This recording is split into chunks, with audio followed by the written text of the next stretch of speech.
welcome back again for really kind of what feels like the millionth episode of the Jesus Cartel at this point.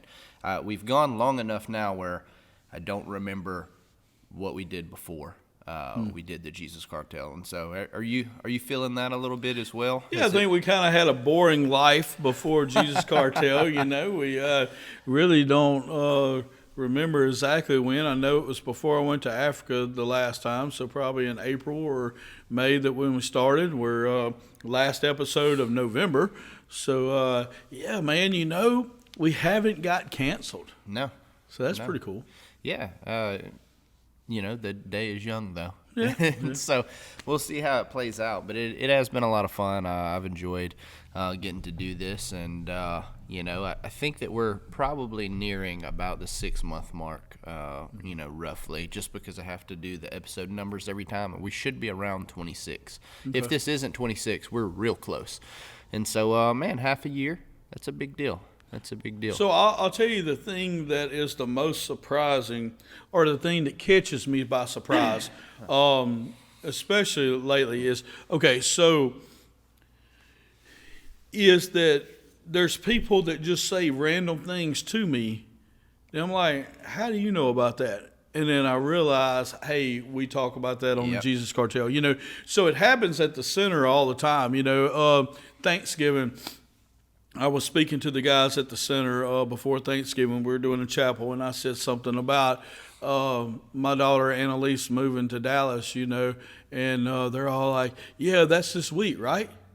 And I'm like, how y'all know when my daughter's moving to Dallas? You know, they just got put on a hit list. Yeah, I started to get a little attitude right there, and then I realized that we've been kind of talking about that the last few weeks on the podcast, And then I have random people in church and out in the community and stuff that just say random things to me and with no context, and then I realize it's because it was the podcast. So, hey, that's what we wanted to accomplish. We wanted to accomplish that people would feel like they're having conversations with us even when they're not having conversations with us. Yep. And that was one of the major reasons why we did Jesus Cartel. And so it shouldn't surprise me, but it still does. And it kind of catches me off guard a little bit. But, hey, mission accomplished, right? Yeah, for sure. And, it is strange from time to time to have strangers know things about your life. And it really, a drop in the bucket comparatively, but it does give me a little bit more appreciation of, because we have like 300-400 people who listen a month. Mm-hmm. Imagine, your Joe Rogans and your people that have millions of listeners, like everybody feels like they know you. Right. That's got to be odd for him to walk around and just exist in that format, or these mega church pastors, and everybody knows you, but you don't know them, but everybody's talking to you like your best friends. They know about your kids. They know, and I can't imagine, I guess, the stress or the, how on edge you'd kind of be, because you don't really, it'd be hard to tell kind of who's friend or foe when everybody knows everything about you. Yeah, it's a little different being noticed on the streets of Winsboro or Mangum than it is noticed on the streets of New York City. Yeah, and everybody knowing it, right? But I tell you what, it has made me look, at podcasts and at different personalities and stuff a little different because of us doing this. It's also made me be able to relate to them in some ways, and interest me in a lot of ways. When Annalise is looking for a new church in Dallas and it says they have a podcast, I want to check it out because I want to see, how do they do their podcast? What do they talk about? Kind of what's the format of that? So being able to share some similarities with some people that we may not ever meet, but I think it's pretty cool. Yeah, and, speaking of format, man, I think it's time we just roll straight into our Get to Know You segment. We got an interesting question today it just kind of hit me when I was in the zone the other day. You ever just zone out and think about random stuff? Sure. I was doing that, and I guess somehow the podcast slipped in my mind, and then this question hit me. It's this. You ready? What's a common misconception that people have about you? So what's something that people think about Clay Russell or relate to Clay Russell that really maybe isn't true or isn't all the way true or misunderstood? What's something like that with you? Yeah, so there's a couple that come to mind right off the bat. You know, I remember, getting ready to run for police jury this time, and some other people deciding if they were going to run or not. And one of the things that was said was, well, why does Clay Russell need to be a police jury? He doesn't need the money. And so I think that some people have a misconception that, we come from money or something like that. When Becky and I started, we started with two 19-inch TVs, two twin comforter sets, and two VCRs. Yeah. That's it. And, and I think we've talked about on here also like a $3,000 voucher for China. So we didn't have a spoon or a fork or a plate or anything, but we had some of the prettiest China you could ever see. And then so we take the China back to the store. I think McRae's where it comes from. Becky's purse gets stolen, so we don't even have that gift card anymore, for that. And so now we're back to two 19-inch TVs, two VCRs, and two twin comforter sets. Yeah. And so I think that's one thing is that, people thinking that, we always come from money or where, but, and I know why that concept is there. I know why that misconception is there. It's there because Becky and I've always felt like we were rich even when we had less money than anybody else. Sure. We've always felt like, I don't want to say better than, but maybe better off than other people, even though that's not what our bank account said. Sure. Even though that's not what our life said, we've just always been content with being good. And because of that, and we've never let money be a big issue, and because of that, some people could, misconstrue that we have more money than we normally do. But for many, many years, I would say for most of the years, until maybe recently, we had less money in our checking account than those people that were saying that. Sure. And still do to a lot of them today. So we just always handle things different, to where we didn't make it a big deal. We've always felt like we were good. And then the other thing, so one misconception, could be that, always had money, or that we have more money than we actually do, those kind of things. Second thing I would say is that, one day one of our youth leaders, about, I guess it was 7 or 8 years ago, one of our youth leaders was standing next to Annalise. And Annalise was probably, 13 years old at the time or something. And he asked her, he said, are you intimidated by your dad? And she goes, no. Why? Are you? And he goes, yeah. And she goes, good. And that was their conversation.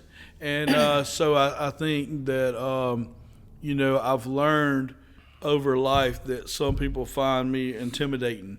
And so I think the misconception is that isn't my intention. Sure. My intention is to be able to be out and open with everybody and be cool and all that and everything. But I think the being the girl dad, the guy protector role and that kind of stuff, also wearing the hat of big brother for our women in our women's center, or different things like that. I think because of those roles that I have to play, that sometimes people would think that I want to be intimidating, but I definitely don't want to be intimidating. But I do want to be able to handle business when I need to be able to handle it. And if that means cutting off some things because of having a little more of an intimidating personality, I'm okay with that too. Yeah.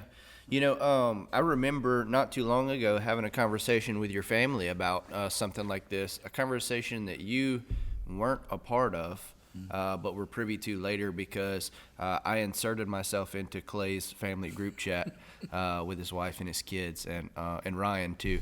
And so we slipped on in there as extended Russells. But that conversation came up about just being a dad and being a protector, and you were, I don't know if you were hunting, you were tied up for some reason. And so we had about probably a good hour's text conversation about, those kind of mindsets. And I definitely understood where you're coming from when it comes to that. And in the rich thing, I was hoping, because, when I ask these questions, I kind of have what I think that, you're going to say, and that's exactly what I thought that Really? you were going to say, because Okay. that is the most common misconception about you. I hear it all the time. You know, people talk about Clay and his money, and it's like, I know you now. I didn't when I first got here, but I've known you for some years now, and I know a lot about your personal life. And you're not rich. You're Right. smart. You're very smart, and y'all spend y'all's money very wisely. I think the thing that throws people is y'all do a lot of stuff too. But in order for y'all to do a lot of stuff, you also don't do a lot of stuff Right. that most people do. And I think that that's where people kind of get mixed up. You just have different priorities than a lot of people do as far as spending time with your family, and y'all go on trips together. And I think that people see that from the back and they're like, oh, we couldn't do that. And so then in their mind, it's like you're at some, you know, different tax bracket. And the reality is you're just very intelligent. And, you know, I've learned a lot from you about how to spend money, how not to spend money. And it has blessed my family because we're also not rich, but we do really well. And Yeah, and let me say this about that, and just as a teaching moment, and my kids know exactly what I'm going to say right now, and they know exactly where this is going.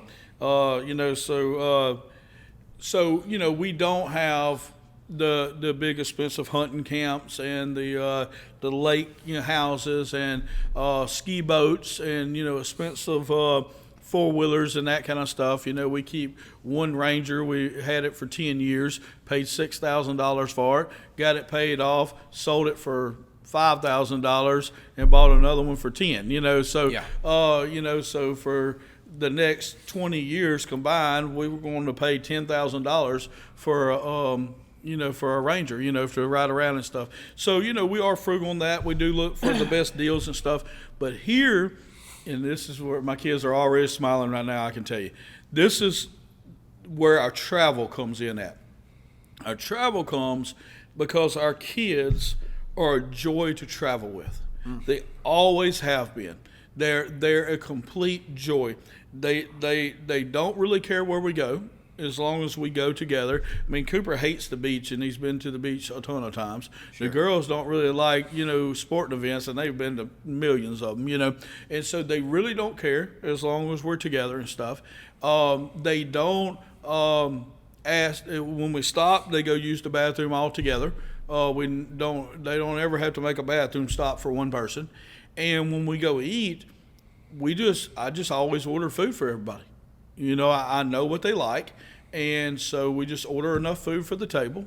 And it's never not been enough food, but if it wasn't, we would just order something else. Never had to do that before, you know. Sure. But, you know, they don't mind if we did order a little too less because we would probably make it up in dessert, and then they get to eat dessert. But, you know, but our kids have always just traveled well. Mm-hmm. And I never realized – I always let them know that I appreciated that, because I noticed that after the first few years. And so then I started communicating that to them, you know, and telling them, hey, look, the reason why we get to travel more than most people do is because of how well y'all travel and how well y'all do together. And I just want you to know, as a dad, that I really appreciate that you know, we don't have to have doggy bags or throw away all this extra food or make all these stops and take longer and all this kind of stuff, because y'all travel so well. And I don't know how many times I had told them that, but they started repeating it to me. So when I got ready to tell my story, they started telling the story instead of me telling it. And then I realized, man, I must have communicated this well to my family several times, you know. And but it's true. If we can train our kids to do well and to act good and to do right, then we can do more. That's right. It just is what it is. I mean, we had some other friends that we would travel with sometimes, and we would go to a steakhouse or something, and they were like 10 or 11, 12 years old, ordering their own whole steak, you know, you know, $27, you know, or whatever it was at the time and everything. And our bill would be way less than half of theirs. And so I'm the guy that likes to, you know, buy everybody's meal. But I wasn't fixing to do that. Sure. You know, the old girl ate 3 bites of her steak and isn't going to finish it. Yeah. I'm not into all that, you know. And so our bill for 5 of us would be half price of their bill for 4. you know, and then we would leave at the same time to go somewhere, but we would get there 3 hours before they would. Yeah. You know, whatever. And I was like, look, we can't do all that, you know, and that's why they go once a year, and that's why we go, you know, a couple times a year. So, you know, I just want to teach everybody that if you can train your kids to do things right, you will do more with them, and they will enjoy it a lot more. So, Sure, anyway. sure. And there's something to being patient and waiting for the right time to do things and the right time to acquire things. Because, like, you know, a lot of people have this, like, oh, man, you know, I need a new four-wheeler, right? And they're going to get one before the week's end. There ain't nothing they can do about it. They do not have the impulse control to stop. They want a four-wheeler, and by George, they're going to have one by Friday.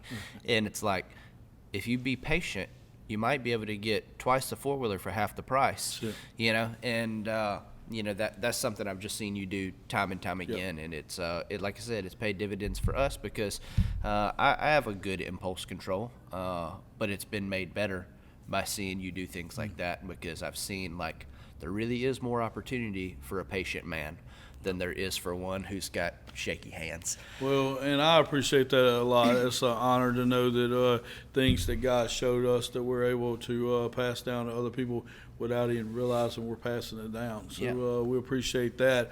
So that's an encouragement for us. Well, what's a misconception about Andrew Squaw? Yeah, so this misconception is very, very common, but it's not about what people think about me. It's about what they think, I think about myself. Okay. Right? People think that I believe that I'm very tough. I can't tell you how many times I've heard versions of that. And no one says that to my face. Those are things that get whispered, you know, in the dark. You know, oh, man, he thinks he's so this, he thinks he's so that. And it's like, I'm a kid who grew up with extreme self-confidence issues. You know, people think that I'm very athletic, or that I think I'm very athletic, all these different things. The fact of the matter was I was a very average kid. You know, I was well behaved, but as far as like any sort of giftings or abilities, very, very average kid. And that bothered me a lot. I remember being in first grade at school in gym and not getting picked for teams and stuff like that in gym class, like at a time this doesn't matter, you know. And I was mortified. I was literally it bothered me so much that I would go home and make whatever version of that game that was happening in gym class. I would make a version of it at my house, and I would practice for hours just to try to get good enough to where I didn't have to feel that anymore. And so no, I'm not really athletic, but I am extremely coordinated. I have some of the best hand-eye coordination you'll ever come across in your life, but that's well trained. It's not, I wasn't gifted with it. You know, it took some time to develop. And the toughness is kind of the same thing. You know, I started doing MMA when I was 16. I'm 32 now. I still do it. I've been doing it for 16 years. I've been in it a long time. Seen a lot of fighters, trained a lot of fighters, trained with a lot of fighters. You know, two of my best friends are the number one and number two. I'm sorry, they're both the number one in their own weight division in the state. Professional fighters, both of them got titles, like fantastic guys. You can watch them on television. One of them was in my wedding. The other one's a really close friend, you know, I've trained with lots of times. And people hear all these things, they take all these things, and they formulate that Andrew must think that he's really tough. I don't. I don't at all. I'm not that kind of guy. I'm super chill. I hope to never have to do any of the stuff that I train for in my life. But the things that I train, I'm a guy who trains for the worst case scenario. That's just how I am. Those are the type of situations that I see no one have an answer. I've seen it my whole life. You know, some violent, crazy person comes through and everybody just stands there and looks at each other like, what are we going to do?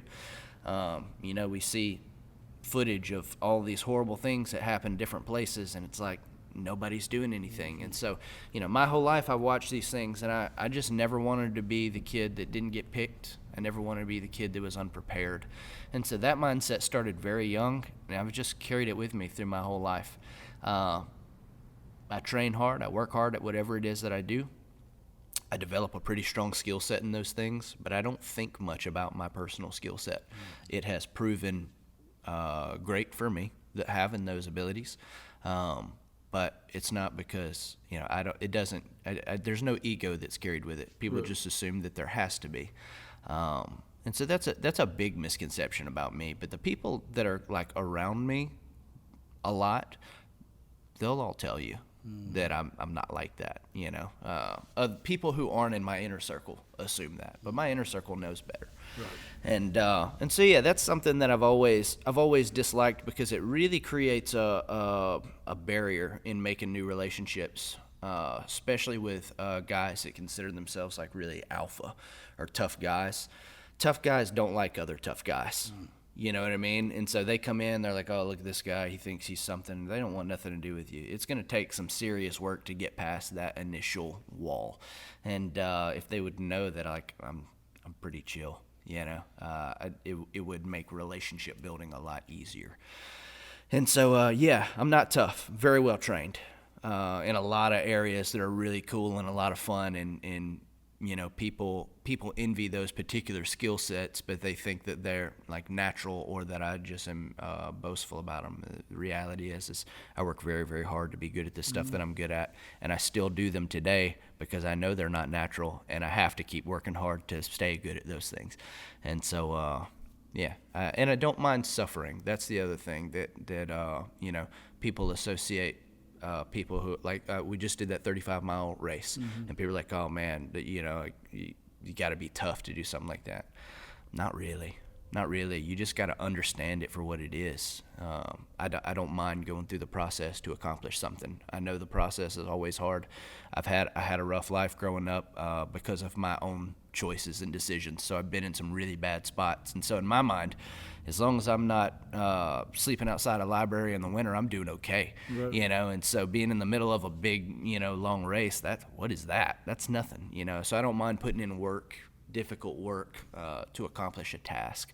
It just doesn't bother me. It's not that it's not hard. It's not that I'm tough. It's just like, hey, this is what I signed up for. There's no misunderstanding about that. I knew this was going to suck. I chose to do it. Here we are. It does suck. I had to be tough to get through it. I decided ahead of time I was going to finish it, so we're just going to. And you don't have to like it. You don't have to enjoy it, but you do have to endure it.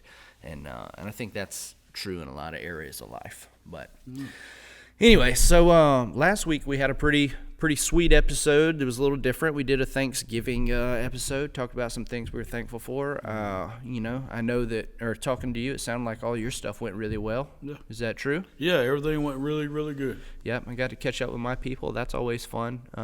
It's good to see family, because we don't get to see each other a whole lot. But I want to jump straight into the episode, because we've been talking about this for a while. This may end up being a multi-part episode, I'm not sure, but I know that we need to start it.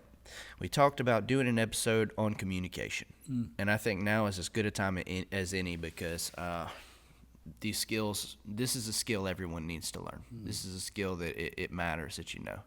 And I want to start off by saying this. Communication is not a one-dimensional skill. People assume that it is. People assume that it's like speaking, listening, and just how are you conversationally, and that's kind of what communication is.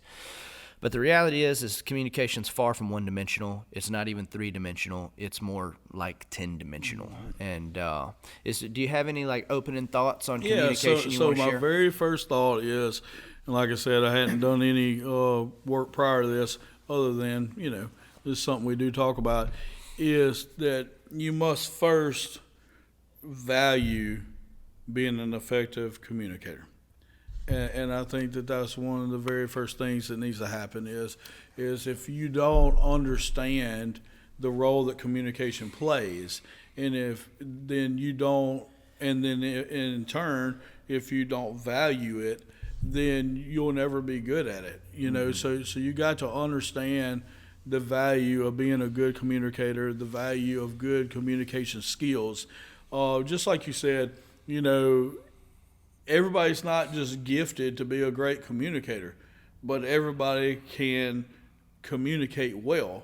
It just requires more work, on your part and stuff. And this is an area that you and I have put a lot of work in, but it starts by valuing communication and what it means to relationships and what it means in your life. Yeah. So I did something here that I think may just kind of help us to stair step through this conversation a little bit. I mentioned that communication was 10-dimensional. There's obviously far more than 10 things that go into it, but I did make a list of 10 things that I think are crucial for us to understand in communication. Mm-hmm. The first thing you got to understand is this: people are people of patterns. Whether you want to be or you don't want to be, you realize it or you don't realize it, there are patterns in your life that you repeat over and over and over again. And the people around you recognize those patterns, whether you think that they do or not, whether you think you have them or not. I can tell you that behavior is extremely predictable. It doesn't mean patterns can't be broken and changed. They can, but it takes a lot of effort. It takes a lot of self-reflection. It takes accepting some things about yourself you probably don't want to accept. But until you take ownership of something, you have no ability to change it. And so first, you got to understand that the patterns exist, and communication is built on these patterns. Mm-hmm. And so the first thing that is important in communication, I think this one's kind of a given, is what are you saying? Mm-hmm. What are the words that are coming out of your mouth? You have to understand that what you say is only as valuable as the pattern you created before you said whatever that is. And so have you created a pattern in your life of integrity, right? When I say integrity, I mean your words and your actions match. So if I say, hey, Clay, I'm going to the store, I'll be back in 10 minutes. Whether or not you value what I just said is based upon the pattern I've created over the last 6 months. When Andrew said he was going to go somewhere and be back, did he meet the expectation he set for himself? You know whether or not that's true. Regardless of what I said, the pattern of integrity or lack thereof is already set in motion, and it's going to affect what I say and how you receive it. And so I think that that's something first to understand. Anytime you say something, what you say is only as valuable as the pattern you created beforehand. What's been your experience with that? Well, so like, just going back to, what we talked about earlier, when I go tell my kids why we were able to have a good vacation, yeah, and they see that we had a great vacation and why, then, hey, that pattern is established. Yeah. So they believe, so they didn't really realize what was going on. But then when I communicated, they're like, man, he's right. We did have a great vacation, and those are reasons why we could have a great vacation. And so the pattern that we have has already established the integrity by which what I'm going to say. Sure. And then when you talk about patterns, like I also said in that same, illustration is they start quoting it to me. Yeah. Before and really, I didn't even realize at the time that I'd ever even said it to them once. Yeah. But I'd said it enough for children, adolescents and stuff to repeat it, to have it memorized and repeat it. And so I agree with that 100%. You're developing patterns all the time. Not that they can't be broken, but they won't be broken without you strategically deciding to do something different. Yeah. And so that's just an important thing to note, is that the pattern you create is more important than whatever you said in the moment. Yep. And so, and that goes with promises, that goes with threats, that goes with, work, it goes with your hellos, it goes with everything. And one of the most common issues I see, especially people coming out of treatment, is that they have made a pretty big shift in their life, and they want people to value who they are now and what they say now. It's like, hey, look, I had a rough little go there for a while, but I'm telling you now, I'm dependable. I'm going to do what I'm supposed to do. And then they'll make some version of a promise, not necessarily like, hey, I promise you, but, they'll say something, and, they want to be taken at their word. The problem is, over the last 15 years, they created a pattern that lacks integrity. And because that pattern exists, the pattern overrides any statement. And so you've got to create a new pattern. You got to create a new climate for your behavior to where your words have value and meaning again.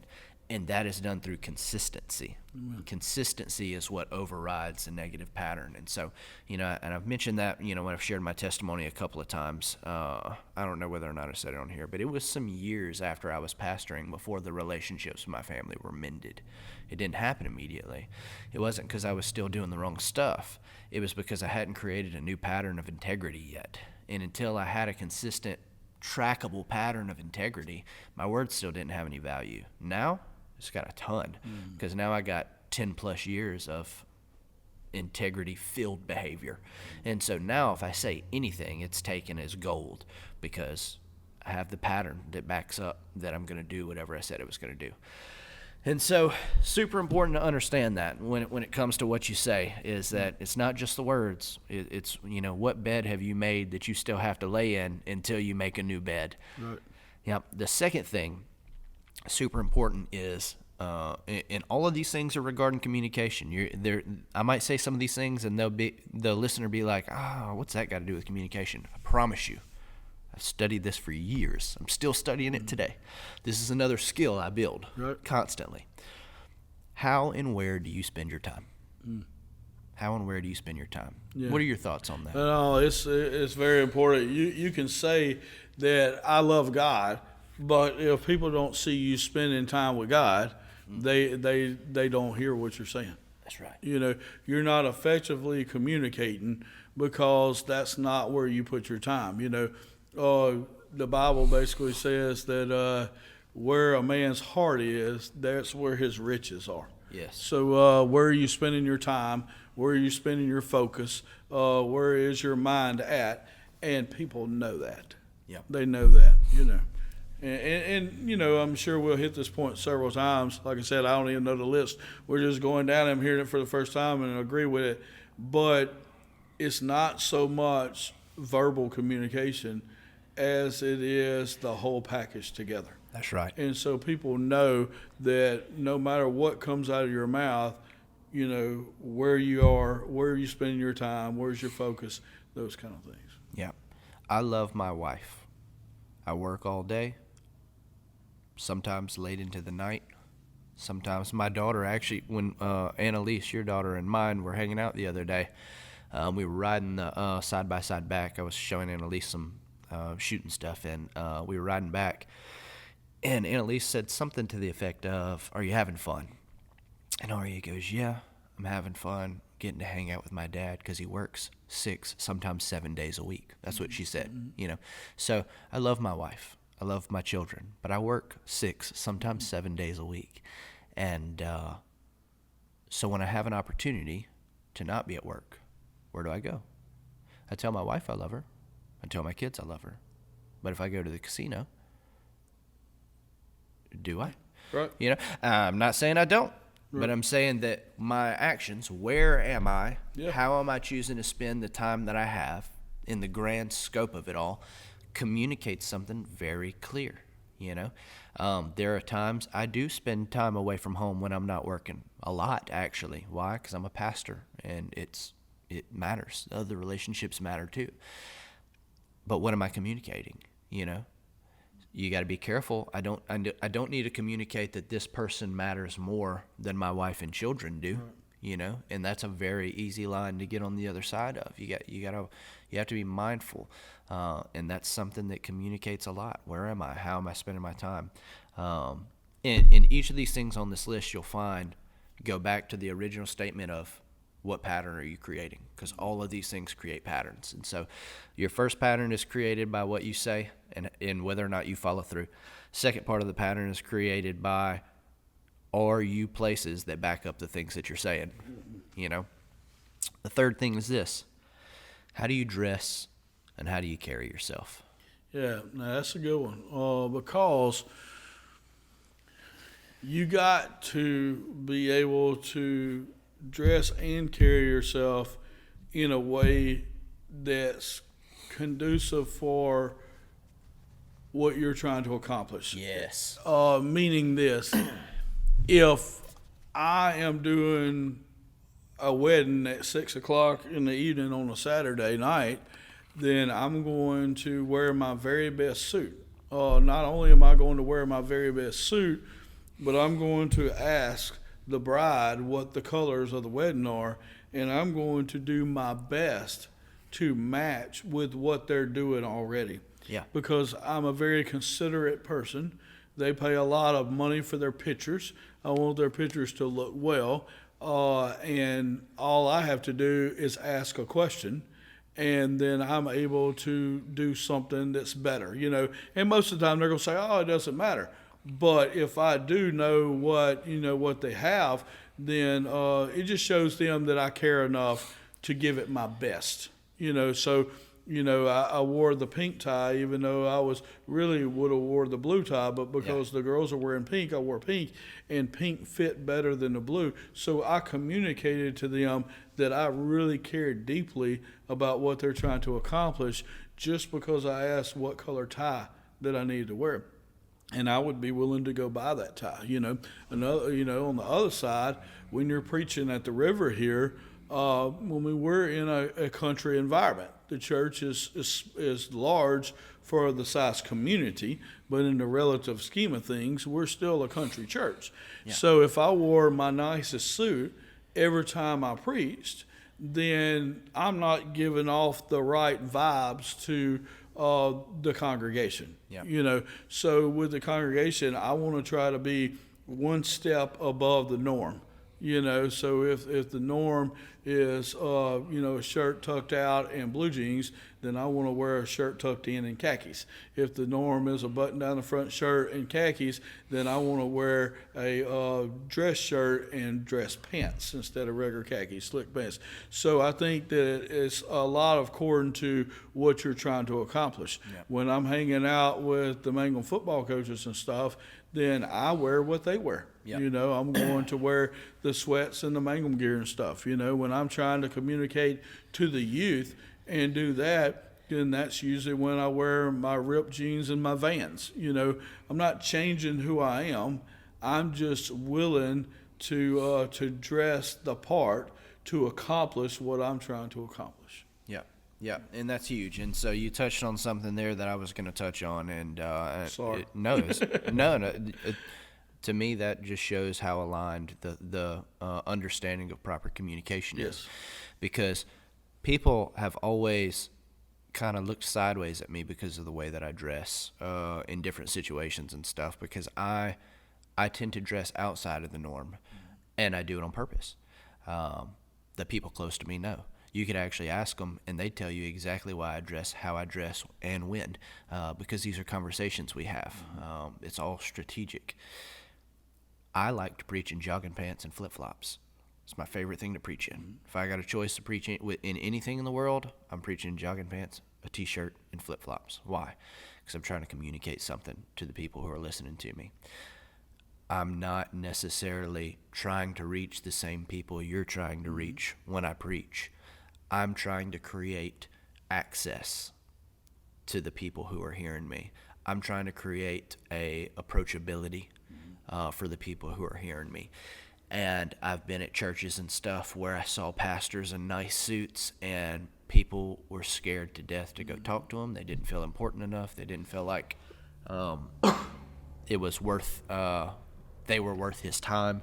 There's so many different things like that would happen constantly.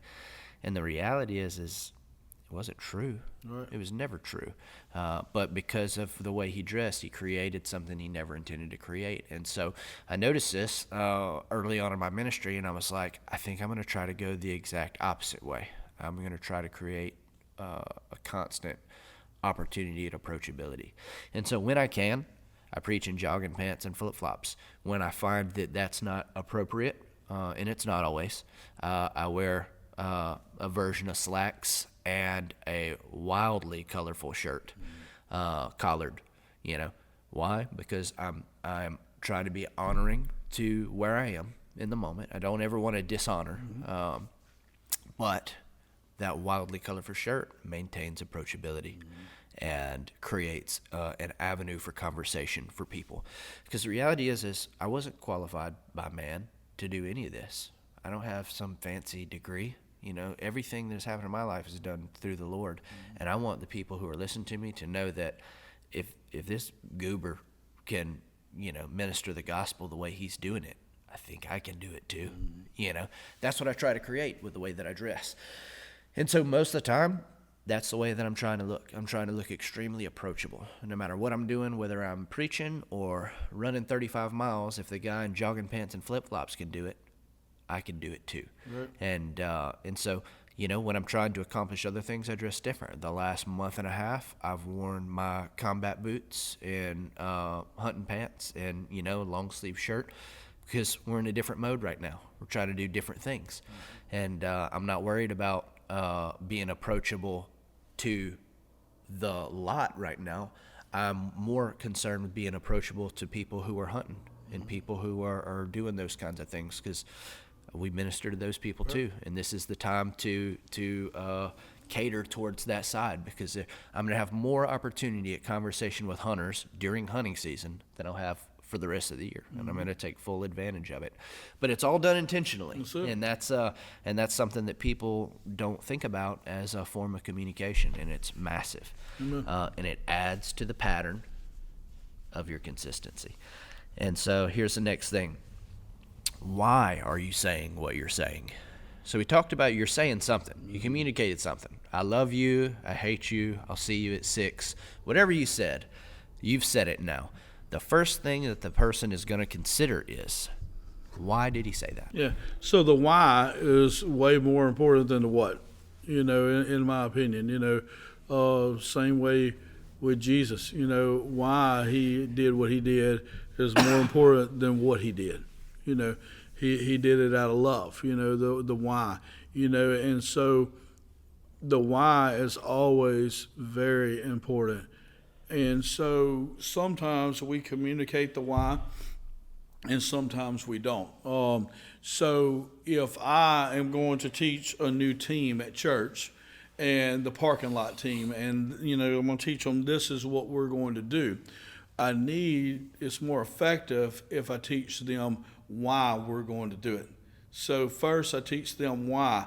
This is why we're going to do it, because when people come to a new church for the first time, this is their mentality, this is the statistics, this is what people think, and this is why. And we're doing it as, a way to effectively minister to people and be on the front lines. So that's very important. So then when I teach them the what we're going to do, it doesn't really matter what I say, because they understand the why. So if I tell them the what first, then they're like, yeah, but we could do this or we could do that or whatever. But if we effectively communicate the why, then it really doesn't matter what the what is. They're on board because why we're doing it. So they're sold on the why. So I think it's important that sometimes, I know I've been guilty of this in the past, that I just tell people what we're going to do and I don't tell them the why, even though I have a very good reason of why we're doing it. I think more often I need to tell people the why instead of the what. Yeah. It's a big deal. It's a big deal. And so you're creeping into another pattern when we talk about the why. That is your pattern of motivation. Mm-hmm. So we have, originally we talked about, what's the pattern of integrity you've created. Now when you're talking about the why, what's important is the pattern of motivation. Why did he say what he said? What typically is he motivated by? And is there any way that this is tied in to whatever that typical motivation is? If my oldest daughter, Aria, were to come up to me this evening and say, Dad, do you know how much I love you? I would say, how much? Because she's an extremely expressive, affectionate kid. And she has a pattern of being extremely expressive and affectionate. If my wife walked up to me and said, hey, do you know how much I love you? I would say, what did you do? Mm-hmm. Because she's also expressive and affectionate, but she's never said that before. Mm-hmm. That's not something she would typically say. And so I would know by our patterns of communication, her pattern of integrity, which is strong, and her pattern of motivation, which is never selfish, that something has happened. Mm-hmm. And she is setting me up to remind me of her affection for me, so that whatever she's about to tell me will be humorous. I know that by the pattern, right? And most of the listeners who just heard that probably can relate to that. Somebody come up to you and be like, hey man, you're my boy, right?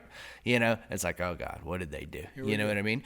The reason you know that is because there's a pattern of communication's been established, a pattern of integrity and a pattern of motivation. You just didn't recognize what those things were. And so your why creates that pattern of motivation. And so if you're somebody who's always out for themselves, people are going to have to filter through that before they decide how to react to whatever you said. And so, hey man, can you run to the store, get me a gallon of milk? I'm like, okay. If you got a pattern of integrity, sure. If you got a pattern of motivation that doesn't set off any red flags for me, sure, dude, I'll go get you how many gallons you want. I'll get you 5. If you got a pattern of manipulation and a pattern of self-seeking, I'm like, okay, if you don't have money for milk, what are you spending your money on? Now I'm a lot more hesitant to go get this milk because there's a weird pattern. And so those things are important to understand, very important to understand. Well, I enjoy the conversation on the motivation because I think that people who's really gotten to know me and you, I think they realize, I don't know if I've ever even heard anybody say this, but I can envision them saying, I don't know why Andrew does what he does in this area or why Clay does what he does in this area, but I know they do it for a reason. Yeah. Because people realize quick that we do things through motivation. We're intentional about what we do. There is no doubt that you preach in jogging pants and a T-shirt for a reason. Mm-hmm. It wasn't just because Andrew woke up and wanted to wear a T-shirt and jogging pants. There is conversations that we have with people are very intentional. We don't just always just walk up and have a conversation with them. Either we have felt it through the Spirit or either God said do it at the time and we did it. And so I think that the motivations by which you do things are extremely important. Yeah, huge. And I also want to say, be willing to shift if you find out that what you're doing is not working, right? And so if I'm preaching in jogging pants and flip-flops, I'm not seeing any approachable relationships being built, and it's stirring some controversy in some other places, I need to shift. Right. I need to be willing to pivot. Don't stick a flag in the ground and say, no, this is what I'm doing because I want to do it, by George. There's too much of that. There's too much of that I see happen, and people end up costing themselves a lot more than they ever dreamed they could gain. And it's hard to make that ground up once you've lost it. It's a lot easier to win something the first time than win the second. And so, because people kind of know how you're coming the second time, and they don't have a real good, you've created a negative pattern in their mind, right. And that's just more difficult than when you start neutral. When you start neutral, it's a lot easier to gain positive traction. When you start negative, you got to really come in hot, because I've been in some of those situations where people had a negative opinion of me when I came in, and when I got there, dude, I nailed it. I nailed it. And they left with a neutral opinion of me. You know what I'm saying? Not a good one, because all of that was just done to regain my neutral status. Now they want to see, well, how is he always like this? You know what I mean? And so, yeah, it's different. Did you have something to say? Look like something was on your mind. Okay, making sure. The next thing is, so that was about, why are you saying what you're saying? The next thing is this. How do you respond when you run into adversity? A person's character is often built during adversity and how they go through stuff. I think this is where people look at you the most. Yeah. It's been well documented on this podcast that some people were wanting to know the real side, or they're wanting to know if this is for real or this is that or whatever. Yeah. And it's because people know that your character is developed during adversity and how you handle difficult situations. And that's the reason why I put so much focus in how we handle difficult situations, is because I understand that that's what people are looking at. I understand that's where people are. I got a daughter moving to Dallas right now, and everybody wants to know how I'm handling it. Well, they know how I'm handling it. Same way I handle everything else, So then they'll say, well, wonder about her mama, and everything. And so how you handle adverse situations, is difficult, or is very important. If you do great in a lot of areas, but when you're coaching ball, you're cussing out 7-year-olds because they didn't run the correct play or whatever. Hey, that's difficult. So people aren't going to listen to you when you're saying the good things, Yeah. because you didn't do well at handling the adverse situations or the difficult situations. So I think people look at you more and develop more of an opinion of you based on how you handle adversity than they do on how you handle the good things. Yeah. You used a saying that I've heard a lot, that adversity kind of builds character, and that's a pretty common thing. But I would say also that adversity reveals character. Yeah. In a massive way. That we absolutely have the opportunity to build during adversity, but the first thing that happens is whatever character you already have comes out. And so anybody will run in the springtime. Anybody. Well, who will run when there's ice on the ground? You know what I mean? Like, just the simple presentation of adversity will reveal whether or not a person has discipline immediately, right? I'm a runner. I run. I'm not saying me. I'm just saying, like, if that's who you are, well, you're not a runner if you don't run when there's ice on the ground. You're somebody who runs when it's convenient. And the first opportunity you had to not be disciplined, you folded your hand. And if you do run, but you don't run well, then it shows that you haven't developed in that issue, in that area. Correct. And so I think that that's a huge deal. The next thing that comes with that is, or that kind of follows that is, how do you react when you're disrespected? Right? So first you got adversity. Now you got just blatant disrespect. Somebody's got a strongly negative opinion of you, and they're letting it out. People know. How do you respond? That is extremely revealing. Have you noticed that? Yeah, and you got to remember, I'm an old sociology guy, so I love to see what makes people tick and why.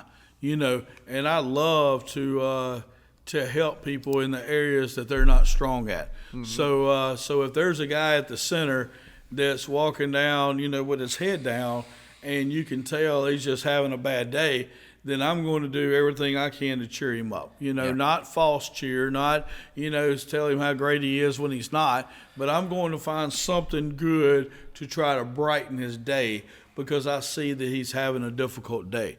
But if I see a guy walking down the hall with his chest poked out, acting like he's better than everybody, I'm going to hit him in the ribs. Sure. You know what I'm saying? Because I want to see how they handle those issues, because usually it doesn't even take much. Yeah. You just look at somebody funny. I don't start by hitting them in the ribs. Sometimes I might just look at them funny and see how they handle me just looking at them funny. Yeah. And if they, get a little puffy or whatever, then next time I'll take it to the next, deal. I want to see, hey, where it is. Where's your breaking point? You say you love God. You say you're following Him. You say you're doing this. But how easy is it for me to get you to quit doing that? Sure. Or, because how easy it is for me to do it when I care about you, how easy is it going to be for people that don't care about you? Yeah. I'm just trying to show you areas that you need to improve in. Other people are trying to kill, steal, and destroy. And so how you handle things when you're blatantly disrespected does reveal a lot about you.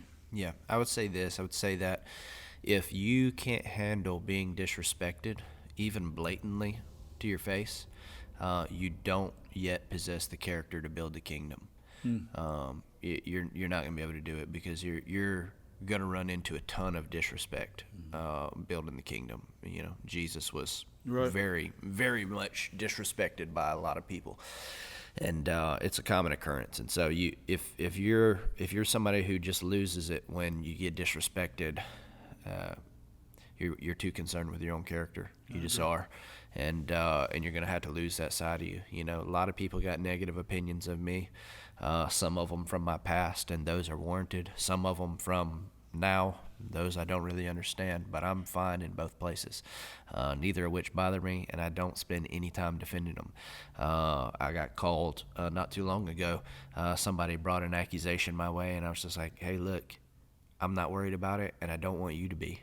Like, I don't need you to defend me either. Just let it be. If that's what people want to believe, let them believe it. You know, the people who know me will know better, and the people who don't, that doesn't really, it's not that they don't matter, but their thoughts about me don't really matter. And so, you know, that was the end of it. Yeah. We were done with what should have been, or in the world's eyes, a huge problem. You know, I went home, let my wife know about it. Hey, look, if you hear something about this is where it's coming from. You know, her and I settled it, and it was done, you know. And so, yeah, how you react when you're disrespected, extremely revealing, and it creates a pattern. Same with the adversity. These all create patterns. The next one is, how do you embrace tasks that are beneath you? How do you embrace tasks that are beneath you, which is a direct correlation to what is your leadership style? Yeah. What number are we on? We're getting close to the end. I think that's 7. Okay. Yeah. Keep going. Yeah. All How do you embrace tasks that are beneath you, Clay? Yeah, so if you have a servant leadership mindset, then there is no task beneath you. Amen. And that Praise is God. something that we learned right off the bat. In fact, when I was getting my master's degree, I took a class and I did a whole study on servant leadership. It's something that I already knew, already doing, but I forget. I think I filmed a whole video on servant leadership and our leadership style. So when you lead as a servant, when you use the model of Jesus there, then there is no task beneath you. So you never have that mentality.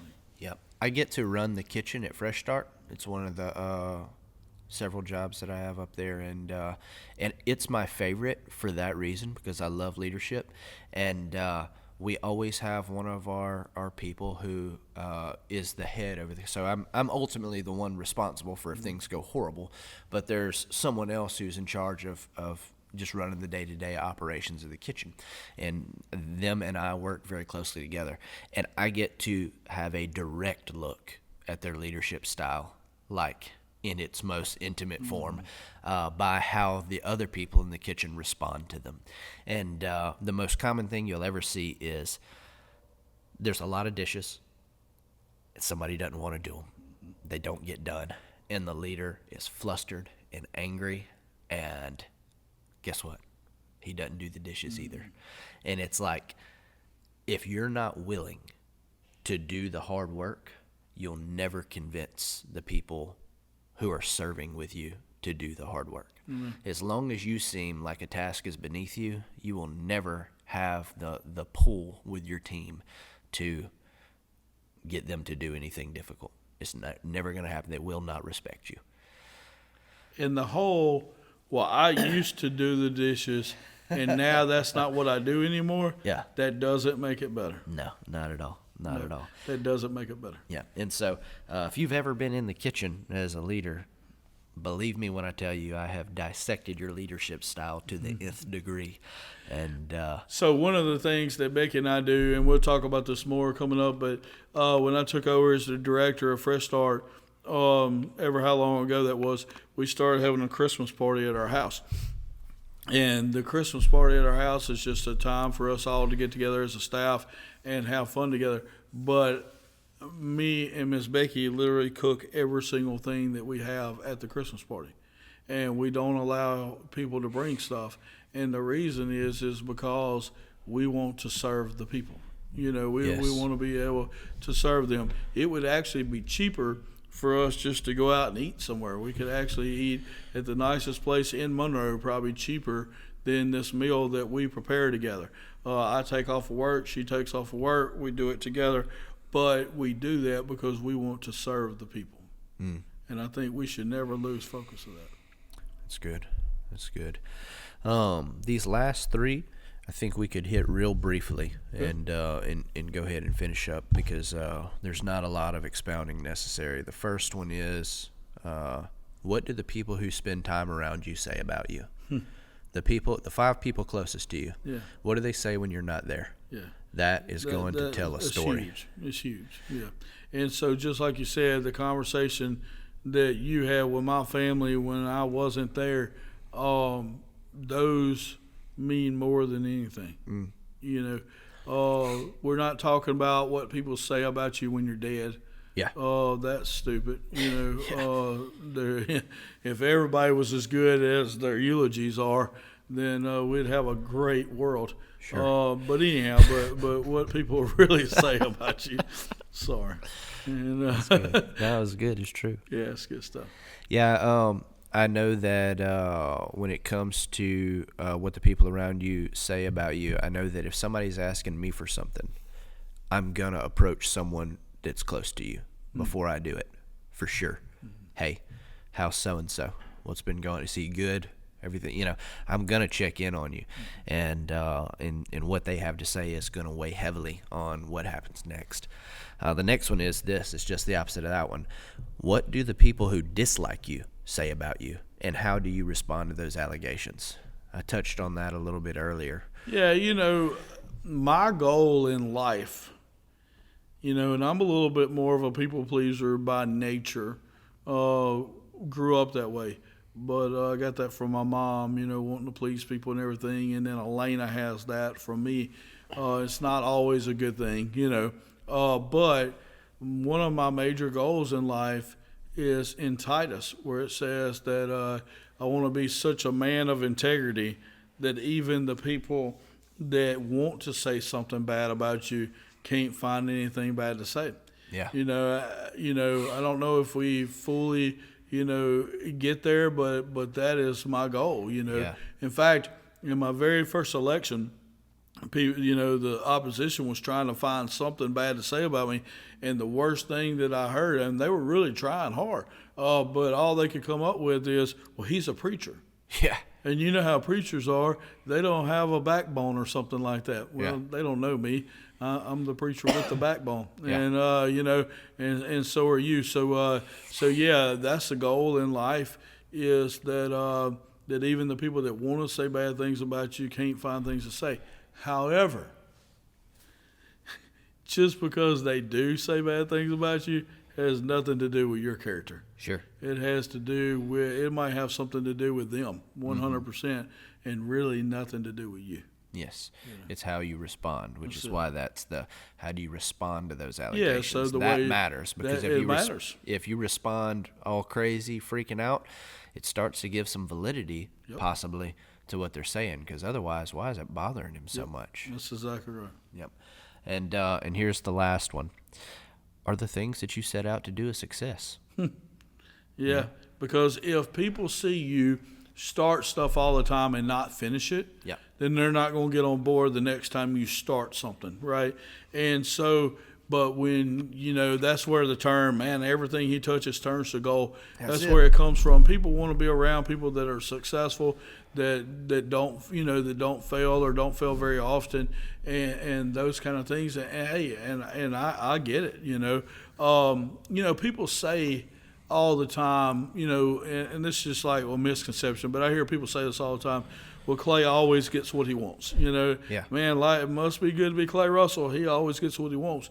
But what people don't understand is I choose to fight very few battles. In fact, I choose to let people win a lot of times without them even knowing that I'm letting them win. Yep. I want other people to feel good about themselves. I want other people to feel accomplished. I want other people to feel like, well, their point was making, or they were heard, or he listened to me, or whatever. But when I do think that things are very important and it is time for me to get what I want or for me to win or whatever, I usually do. But it's because I don't choose to fight every battle. Yeah. I really... This was a really good characteristic of mine when we were starting Fresh Start, because we're starting something brand new with 4 of us making all the decisions and then having a board and stuff. And there was a lot of opinions about how certain things could happen, and a lot of the different opinions could have all worked. There was a lot of things that it wasn't all right or all wrong or all black or all white. It was just a preference, mostly. And so it's not that I didn't have an opinion, and it's not that I didn't always give my opinion. It's just that I didn't demand my opinion and my thoughts unless it was something that I really thought would be detrimental if it didn't happen. And so I think that this is very important in life, and something, very important for us to understand. For sure. So each of these things, they are something that feed into the climate of your life. They create a pattern in your life, and they create a pattern as one compounding unit, not as individual items like we discussed. These individual things, they have some effect, but it's the combination of those things as a whole that actually creates a pattern for who you are, and people recognize it about you. And in order to change that pattern as a whole, you can't change any one of these things. You have to start shifting all of these things. Yep. And when you shift all of these things, you create a new pattern for who you are and how much integrity you have, and that will forever change your communication. And so as far as an initial episode on communication goes, I think we've kind of established what I would say is a good premise of understanding of what communication is, which is a combination. This creates your ability to communicate. Mm-hmm. Before you've communicated, this is what creates your ability of whether or not what you say will actually matter to the people around you. And so that has to be understood and has to be right first before anything else, because if all of those things aren't correct, then what you say isn't going to be a useful tool. And I think that next week we'll start to talk about the practical side of communication. Yeah, I think that there's going to be people that are like, man, this episode really resonates with me, and I would like to be a more effective communicator and stuff. And I think they'll go back, listen to this again, and stop it and write down the points and start self-reflecting, self-evaluating, and saying, okay, well, do I have issues in this area? Okay, I'm good in this area, but probably need to work in this area, and start working on that. And I think that because the people that listen to Jesus Cartel, they've already gone to church, this week. Sure. They've already been part of their small groups.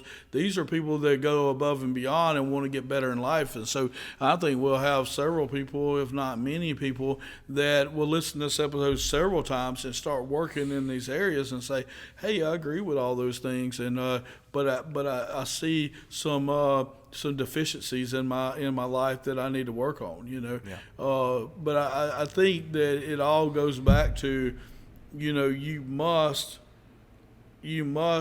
think that this is a big deal first and want to get better in this area. And if you do want to be a more effective communicator, I think we really laid out some ways to get started in that area. And then next week we'll actually be able to give you some more, practical advice on the communication itself. Yeah, so. Absolutely. Well, I'm good if you're good. Hey, I'm good. Love y'all. Appreciate y'all. See y'all next week.